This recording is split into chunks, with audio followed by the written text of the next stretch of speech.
Hello friends, ಎಲ್ಲರಿಗೂ ನಮಸ್ಕಾರ. Welcome back to my YouTube channel. Friends, ಇವತ್ತಿನ ಸ್ಪೆಷಲ್ ರೆಸಿಪಿ ದೋಸಾ. ಏನು ದೋಸಾ ಅನ್ಕೊತಾ ಇದ್ದೀರಿ? ಏನಿದು ಗ್ರೀನ್ ಕಲರ್ ಇದೆ ಅನ್ಕೊತಾ ಇದ್ದೀರಿ? ಯಾಸ್, ಇವತ್ತು ಹೆಸರು ಬೇಳೆ ಮಸಾಲ ದೋಸಾ, ಇದನ್ನೇ ತೆಲುಗಲ್ಲಿ ಪೆಸರಟ್ಟು ಅಂತಾರೆ. ಏನೇನು ಬೇಕು ಇಂಗ್ರೀಡಿಯೆಂಟ್ಸ್ ನೋಡೋಣವಾ? ಹೆಸರು ಬೇಳೆ, ಹೊಟ್ಟು ಇರೋ ಅಂಥ ಹೆಸರು ಬೇಳೆನೇ ತಗೋಬೇಕು. ಈ ದೋಸೆಗೆ ಇದೇ ಚೆನ್ನಾಗಿರುತ್ತೆ. ನಾನು ಅರ್ಧ kg ತಗೊಂಡಿದ್ದೀನಿ. ಅಕ್ಕಿ 100 ಗ್ರಾಮ್ ತಗೊಂಡಿದ್ದೀನಿ. 1 ಸ್ಪೂನ್ ಮೆಂತ್ಯ ತಗೊಂಡಿದ್ದೀನಿ. ಹೆಸರು ಬೇಳೆನೆ ಮತ್ತು ಅಕ್ಕಿನೇ ಮೆಂತ್ಯ 3 ಮಿಕ್ಸ್ ಮಾಡಿ ನೀರು ಹಾಕ್ಕೊಂಡು ಒಂದು ಸತಿ ವಾಶ್ ಮಾಡಿ, 1 or 2 ಟೈಮ್ಸ್ ವಾಶ್ ಮಾಡಿ ನೀರು ಹಾಕಿ ಇದನ್ನೇ 3 hours ನೆನೆಸಬೇಕು. ನೆನೆಸೋಣ. ಈಗ ನೆಂದಿದೆ, ಬನ್ನಿ ನೋಡೋಣ. ನೋಡಿ, ಈ ರೀತಿ ನೆಂದಿರುತ್ತೆ. ವಾಶ್ ಮಾಡುವಾಗ ಹೊಟ್ಟು ಹೋಗಬಾರ್ದು. ಹೊಟ್ಟು ಹೋಗಿಲ್ದೇನೆ ವಾಶ್ ಮಾಡ್ಕೋಬೇಕು. ಅದಕ್ಕೆ 3 hours ವಾಶ್ ಮಾಡ್ಕೋಬೇಕು. ಇದಕ್ಕೆ ಏನೇನು ಬೇಕು ಮಿಕ್ಸ್ ಮಾಡೋ ಇಂಗ್ರೀಡಿಯೆಂಟ್ಸ್ ನೋಡೋಣ. ಹಸಿಮೆಣಸಿನ್ಕಾಯಿ 8, ಬೆಳ್ಳುಳ್ಳಿ 1, ಶುಂಠಿ ಸ್ವಲ್ಪ, ಜೀರಿಗೆ ಸ್ವಲ್ಪ, ಕಲ್ಲುಪ್ಪು ರುಚಿಗೆ ತಗ್ಗ, ಈರುಳ್ಳಿ ಸಣ್ಣ ಕಟ್ ಮಾಡ್ಕೊಂಡು ಇಟ್ಕೊಂಡಿರೋದು. ಬನ್ನಿ ಇವಾಗ ಬೇಳೆದಲ್ಲಿ ಮಿಕ್ಸ್ ಮಾಡೋಣ. ಕಲ್ಲುಪ್ಪು ಹಾಕ್ಕೊಡೋಣ, ಜೀರಿಗೆ ಹಾಕ್ಕೊಡೋಣ, ಬೆಳ್ಳುಳ್ಳಿ, ಶುಂಠಿ, ಹಸಿಮೆಣಸಿನ್ಕಾಯಿ ಇದನ್ನೆಲ್ಲ ಹಾಕಿ ಚೆನ್ನಾಗಿ ಮಿಕ್ಸ್ ಮಾಡ್ಕೋಬೇಕು. ಚೆನ್ನಾಗಿ ಮಿಕ್ಸ್ ಆಗಿದೆ. ಇವಾಗ ನಾವು ಮಿಕ್ಸಿ ಜಾರಲ್ಲಿ ಗ್ರೈಂಡ್ ಮಾಡ್ಕೊಳ್ಳೋಣ.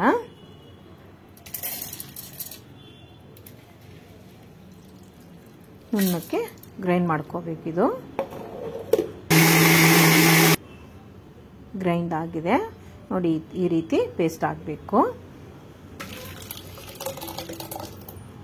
ಮತ್ತು ಅದೇ ಜಾರಲ್ಲಿ ಮಿಕ್ಕಿದೆಲ್ಲ ಹಾಕ್ಕೊಂಡು ಗ್ರೈಂಡ್ ಮಾಡ್ಕೊಡೋಣ.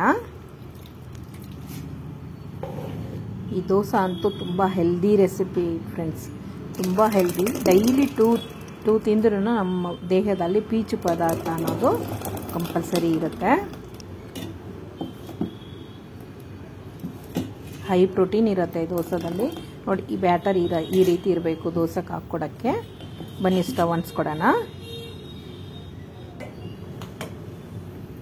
ದೋಸೆ ಪ್ಯಾನ್ ಇಟ್ಕೊಡೋಣ. ದೋಸೆ ಪ್ಯಾನ್ ಬಿಸಿ ಆಗಿದೆ. ಇವಾಗ ದೋಸೆ ಹಾಕ್ಕೊಡೋಣ. ನೀವೆಷ್ಟು ತೆಳುವಾಗಿ ಬೇಕಾದರೂ ದೋಸೆ ಹಾಕ್ಕೋಬೋದು. ತುಂಬ ಟೇಸ್ಟಿಯಾಗಿರುತ್ತೆ ದೋಸೆ. ನಿಮಗೆ ಚಟ್ನಿ ಇಲ್ಲ ಅಂದ್ರೂ ಬರೀ ದೋಸೆನೇ ತಿನ್ಬೋದು, ಅಷ್ಟು ಚೆಂದ ಇರುತ್ತೆ. ದೋಸೆ ಹಾಕ್ತಾ ಇರುವಾಗೆ ಘಮ ಘಮ ಅಂತ ಸ್ಮೆಲ್ ಬರ್ತಾ ಇದೆ ಫ್ರೆಂಡ್ಸ್, ಅದಂತೂ.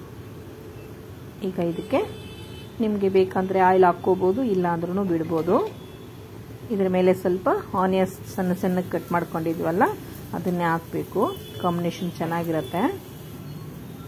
ಆಗಿದೆ ಇವಾಗ ದೋಸೆ. ಅದು ನೀಟಾಗಿ ಬರುತ್ತೆ. ಹಾ ಹಂಗೆ ತಿನ್ನೋಣ ಅನಿಸುತ್ತೆ. ಇನ್ನೊಂದು ದೋಸೆ ಹಾಕ್ಕೊಡೋಣ.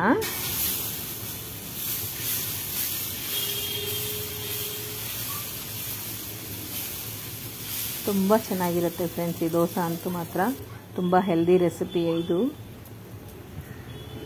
ವಾರದಲ್ಲಿ ಅಟ್ಲೀಸ್ಟ್ 3 ಟೈಮ್ಸ್ ಆದರೂ ತಿಂತಾಯಿದ್ರೆ ತುಂಬ ಹೆಲ್ದಿ ನಮಗೆ. ಈ ದೋಸೆನೂ ಆಗಿದೆ. ಒಂದು ಸರ್ವ್ ಮಾಡ್ಕೊಳ್ಳೋಣ. 2 ದೋಸೆ ಆಯಿತು. ಇವಾಗ ಇದಕ್ಕೆ ಕಾಂಬಿನೇಷನ್ ಕೊಬ್ಬರಿ ಚಟ್ನಿ, ಟೊಮೆಟೊ ಚಟ್ನಿಯಲ್ಲಿ ತುಂಬ ಚೆನ್ನಾಗಿರುತ್ತೆ, ತುಂಬ ಟೇಸ್ಟಿಯಾಗಿರುತ್ತೆ. ವಾವ್, ನೋಡಿ ಫ್ರೆಂಡ್ಸ್, ದೋಸೆ ಅಂತೂ ತುಂಬ ಕಲರ್ಫುಲ್ಲಾಗಿ ಕಾಣಿಸ್ತಾ ಇದೆ. ಫ್ರೆಂಡ್ಸ್, ನಿಮಗೂ ಇಷ್ಟ ಆಗಿದ್ರೆ ಲೈಕ್, ಶೇರ್, ಸಬ್ಸ್ಕ್ರೈಬ್ ಮಾಡೋದು ಮರಿಬೇಡಿ. ಟೇಸ್ಟ್ ಅಂತೂ ಸೂಪರ್ ಆಗಿದೆ. ಬಾಯ್.